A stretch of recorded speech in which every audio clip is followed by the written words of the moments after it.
இந்த வார திரை விமர்சன நிகழ்ச்சியில் நம்ம பார்க்க இருக்க போற படம் கோ பார்ட் 2. படத்தோட ஆரம்பத்திலே உள்துறை மந்திரியான இளவரசுக்கு முதல்வர் பிரகாஷ் ராஜை யாரோ கடத்தி விட்டார்கள் என்று போன் வருகிறது.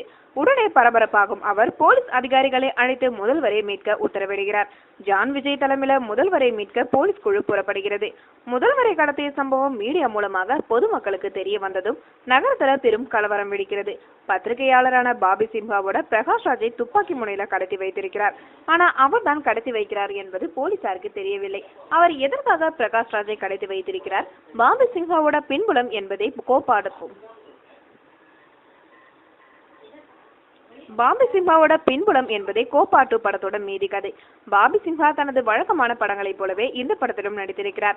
பிரகாஷ் ராஜுடன் இவர் பேசும் வசனங்களையும் உச்சரிக்கும் விதத்திலும் கவர்கிறார்.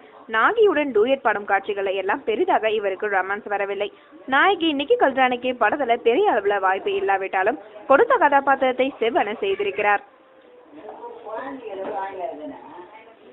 பிரகாஷ் ராஜும் பாபி சிம்ஹாவும் பேசும் வசனங்கள் எல்லாம் இன்றைய அரசியல் நிலவரங்களை அப்பட்டமாக தோலுறுத்தி காட்டியிருக்கிறது. இந்த காட்சி படத்திற்கு மிகப்பெரிய பலமாக அமையும். இருந்தாலும் இரண்டாம் பாதியில உள்ள விறுவிறுப்பு முதல் பாதியில இல்லை என்பது வருத்தம் தான். கிளைமாக்ஸ் காட்சியை திருப்திகரமாக அமைத்தது படத்திற்கு முழு நிறைவை தருகிறது.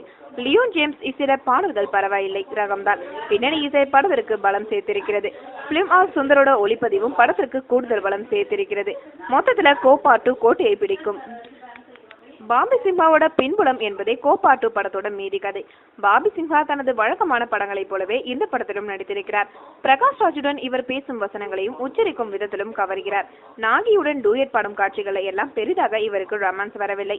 நாயகி நிக்கி கல்ரானிக்கு படத்துல பெரிய அளவுல வாய்ப்பு இல்லாவிட்டாலும் கொடுத்த கதாபாத்திரத்தை செவ்வன செய்திருக்கிறார்.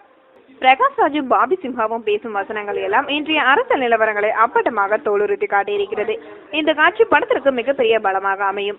இருந்தாலும் இரண்டாம் பாதியில உள்ள விறுவிறுப்பு முதல் பாதியில இல்லை என்பது வருத்தம் தான். கிளைமாக்ஸ் காட்சியை திருப்திகரமாக அமைத்தது படத்திற்கு முழு நிறைவை தருகிறது.